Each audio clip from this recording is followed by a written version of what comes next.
ప్రతి గింజను కూడా కొంటాం. రాష్ట్ర వ్యాప్తంగా వారం రోజుల పాటు స్పెషల్ డ్రైవ్ చేపడతాం. వచ్చే సీజన్ నాటికి హమాలీలు, గిడ్డంగులు కొరత లేకుండా చూస్తాం. సో, ముఖ్యంగా చూసుకుంటే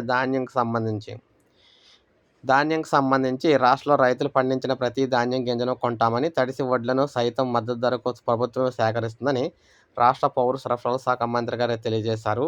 రైతులను రెచ్చగొట్టడానికే ప్రతిపక్షాల పర్యటనతో రాద్ధాంతం చేస్తున్నాయని చెప్పారు. వారి మాటలను నమ్మొద్దని అన్నదాతలకు విన్నవించారు. సో, ముఖ్యంగా మంత్రులందరూ కలిసి పర్యటించారన్నమాట. ఇందులో భాగంగా అన్నదాతలతో మాట్లాడి వడ్ల కొనుగోలు తీరుపై ఆరా తీశారు. తద్వారా యాదాద్రి, భువనగిరి, పెద్దపల్లి, హన్మకొండ కలెక్టరేట్లో ఉమ్మడి నల్గొండ, కరీంనగర్, వరంగల్ జిల్లాల్లో ధాన్యం, మక్కల కొనుగోలు ప్రక్రియపై మంత్రులు పొంగులేటైతే మీటింగ్ పెట్టారు. ఆయా సందర్భాల్లో మంత్రి మాట్లాడుతూ, రాష్ట్ర వ్యాప్తంగా ఏర్పాటు చేసిన 8,000 చిల్లర కొనుగోలు కేంద్రాల ద్వారా ఇప్పటివరకు 88 లక్షల టన్నుల ధాన్యం కొన్నాం. ఇప్పటికే 8.5 లక్షల మంది రైతులకు 10,500 కోట్లు చెల్లించాం. మరో 18 లక్షల టన్నులు సేకరించాల్సి ఉంది. ఇందులో 9,000 టన్నుల ధాన్యం తడిసింది.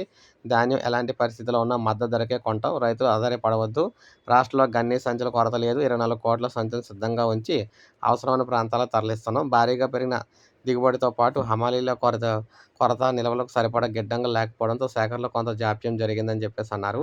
వాతావరణ శాఖ జూన్ 4వ తేదీన తర్వాత వర్షాలు కురిసే అవకాశం ఉన్నాయని హెచ్చరించిన నేపథ్యంలో కొనుగోలు వేగంగా ముగించాలని అన్ని జిల్లాల యంత్రాంగాలను ఆదేశించారన్నమాట.